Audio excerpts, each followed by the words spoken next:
തമിഴക വെട്രി കഴകം എന്ന രാഷ്ട്രീയ പാർട്ടിയുമായി സൂപ്പർ താരം വിജയ് രംഗത്ത് വന്നു കഴിഞ്ഞു. വിജയുടെ രാഷ്ട്രീയം എന്താണ്? വിജയ് രാഷ്ട്രീയത്തിലേക്ക് ഇറങ്ങുമ്പോൾ ഏതെല്ലാം പാർട്ടികൾക്കാണ് അത് കോട്ടമാകുന്നത്, നേട്ടമാകുന്നത്?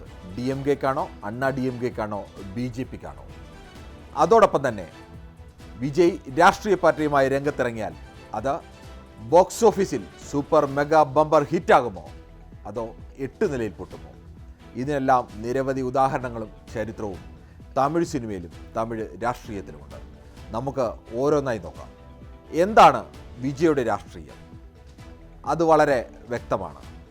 ദ്രാവിഡ രാഷ്ട്രീയത്തിൻ്റെ പിന്തുടർച്ചയാണ് വിജയ് അവകാശപ്പെടുന്നത്. ആ രാഷ്ട്രീയമാണ് വിജയ് മുന്നോട്ട് വെക്കുന്നതും.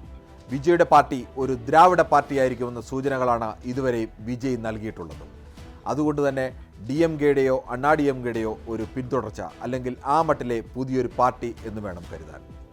കഴിഞ്ഞ മെറിറ്റ് അവാർഡ് ദാന ചടങ്ങിൽ വിജയുടെ രാഷ്ട്രീയ പ്രവേശനത്തെ ഏറ്റവും വലിയ അഭ്യൂഹങ്ങളൊക്കെ സൃഷ്ടിച്ചത്, അല്ലെങ്കിൽ അതിന് ഒരു ഹൈപ്പ് ഉണ്ടാക്കാനുള്ളൊരു മുന്നൊരുക്കം എന്ന നിലയിലാണ് വലിയൊരു മെറിറ്റ് അവാർഡ് ദാന ചടങ്ങ് നടത്തിയത്. ആ ചടങ്ങിൽ വന്ന കുട്ടികൾക്ക് എല്ലാവർക്കും തന്നെ വിജയ് തന്നെ നിന്ന് അവാർഡ് വിതരണം ചെയ്യുകയും ചെയ്തു. രാവിലെ മുതൽ പാതിരാത്രി വരെ നീണ്ട വലിയ ചടങ്ങായിരുന്നു.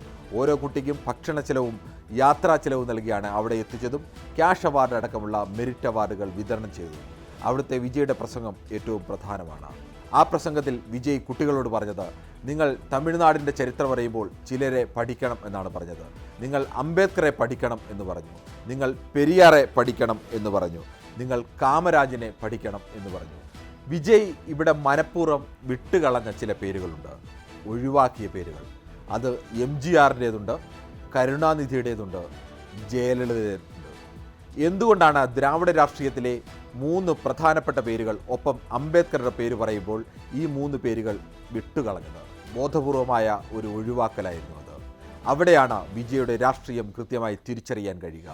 തമിഴ്നാട്ടിലെ സാമൂഹിക നീതിയിൽ അധിഷ്ഠിതമായ ജസ്റ്റിസ് പാർട്ടി മുതൽ തുടങ്ങുന്ന EV രാമസ്വാമി തുടങ്ങിയ മൂവ്മെൻറ്റ്, ദ്രാവിഡ കഴകം, അവിടെ നിന്ന് അണ്ണാദുരൈയുടെ നേതൃത്വത്തിൽ അതൊരു രാഷ്ട്രീയ പ്രസ്ഥാനമായി മാറുന്നു. അണ്ണാദുരൈയുടെ പേരും EV രാമസ്വാമിയുടെ പേരും, അല്ലെങ്കിൽ അവരുടെ ചരിത്രം പഠിക്കണമെന്ന് പറയുന്നു. ഒപ്പം ദളിത് രാഷ്ട്രീയമടക്കം മുന്നോട്ട് വെക്കുന്ന, അല്ലെങ്കിൽ ഇന്ത്യയുടെ സാമൂഹ്യ നീതിയുടെ ഏറ്റവും വലിയ രാഷ്ട്രീയം മുന്നോട്ട് വെച്ച അംബേദ്കറെയും പഠിക്കണം എന്ന് പറയുന്നു. അവിടെ വളരെ വ്യക്തമാണ്, അംബേദ്കർ ആയാലും EV രാമസ്വാമി ആയാലും അണ്ണാദുരൈ മുന്നോട്ട് വെച്ച സാമൂഹ്യ നീതിയുടെ ദ്രാവിഡ രാഷ്ട്രീയം ആണ് വിജയ് മുന്നോട്ട് വെക്കാൻ ആഗ്രഹിക്കുന്നത്.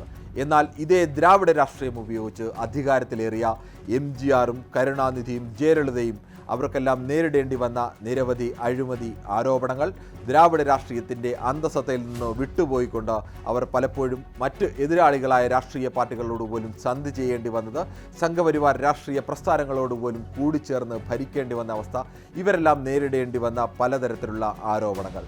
ആ ആരോപണങ്ങളെ താൻ തള്ളിപ്പറയുന്നു. താൻ ഉയർത്തിപ്പിടിക്കാൻ ശ്രമിക്കുന്നത് തമിഴിൻ്റെ ദ്രാവിഡ രാഷ്ട്രീയത്തിൻ്റെ ശരിയായ പാതയാണ് എന്നത് വ്യക്തമാക്കുക കൂടിയാണ് അവിടെ വിജയ് ചെയ്യുന്നത്. അപ്പോൾ വിജയുടെ രാഷ്ട്രീയം വ്യക്തമാണ്. അത് ദ്രാവിഡ രാഷ്ട്രീയമാണ്. അത് സംഘപരിവാർ വിരുദ്ധ രാഷ്ട്രീയമാണ്. അത് വിജയുടെ സിനിമയിലെ ഡയലോഗുകൾ മുതൽ, അത് GST-ക്കെതിരായുള്ള ഡയലോഗുകൾ മുതൽ കഴിഞ്ഞ തെരഞ്ഞെടുപ്പുകളിലെ കാലത്തടക്കം അദ്ദേഹം വിവിധ ഘട്ടത്തിൽ നടത്തിയ അദ്ദേഹത്തിൻ്റെ പ്രസ്താവനകളടക്കം അത് വ്യക്തമാണ്.